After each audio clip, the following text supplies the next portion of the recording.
Once upon a time, in a small Russian town, three women, Olga, Masha, and Irina, lived together in a humble abode.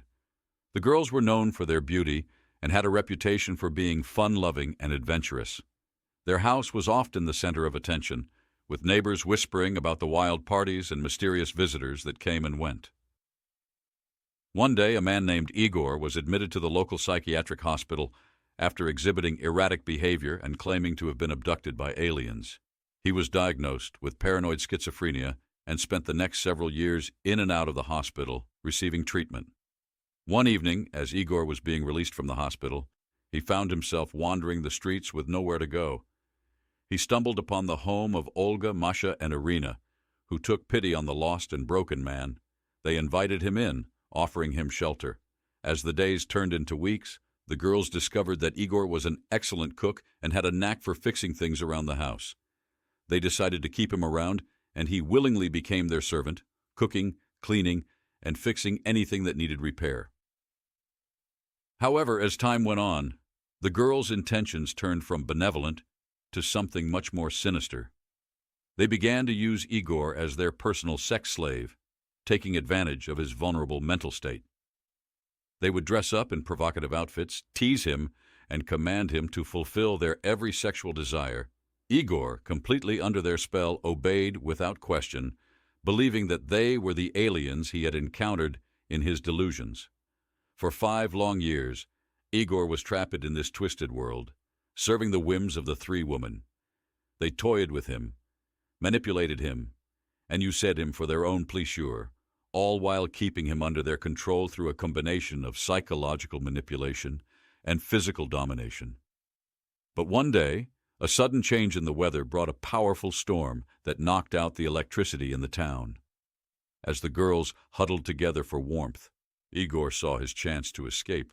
He fled the house and ran through the storm, eventually finding his way to the local police station, where he collapsed, exhausted and soaking wet.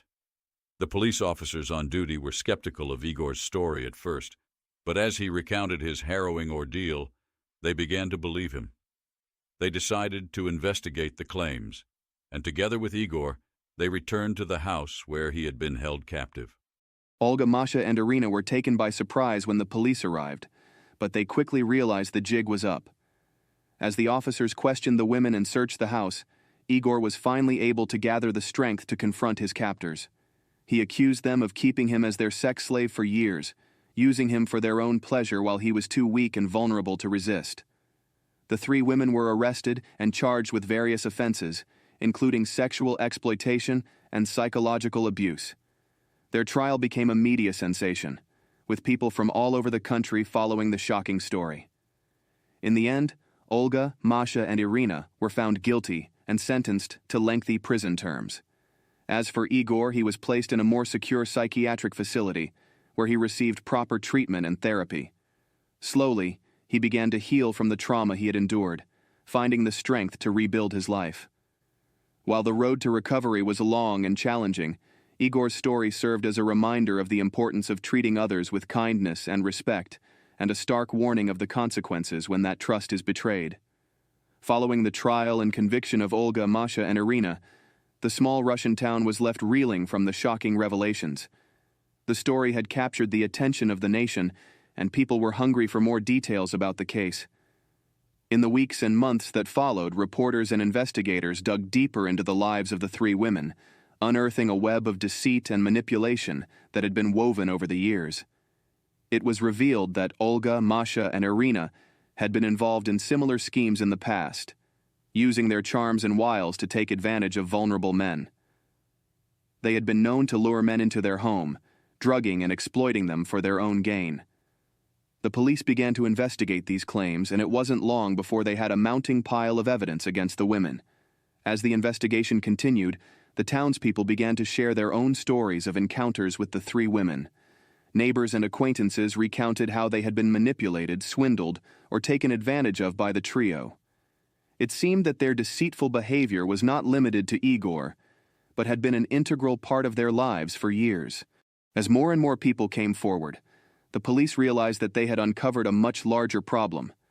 It became clear that Olga, Masha, and Irina were not just opportunistic predators, but rather, they were part of a larger network of criminals who preyed on the vulnerable and weak.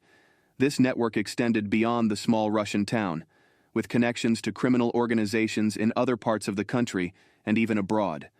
The investigation continued to expand, and over time, more and more criminals were brought to justice. The case of Olga, Masha, and Irina served as a catalyst for change in the town, as well as a wake-up call for people across the nation. It demonstrated the importance of standing up against injustice and the need for greater vigilance in protecting the vulnerable. In the years that followed, the town worked to rebuild its reputation and heal the wounds left by the shocking revelations. Igor, too, continued his journey towards recovery, finding solace in the knowledge that he had helped bring his tormentors to justice. Please subscribe to my channel Lessons of Life and press the bell notification icon.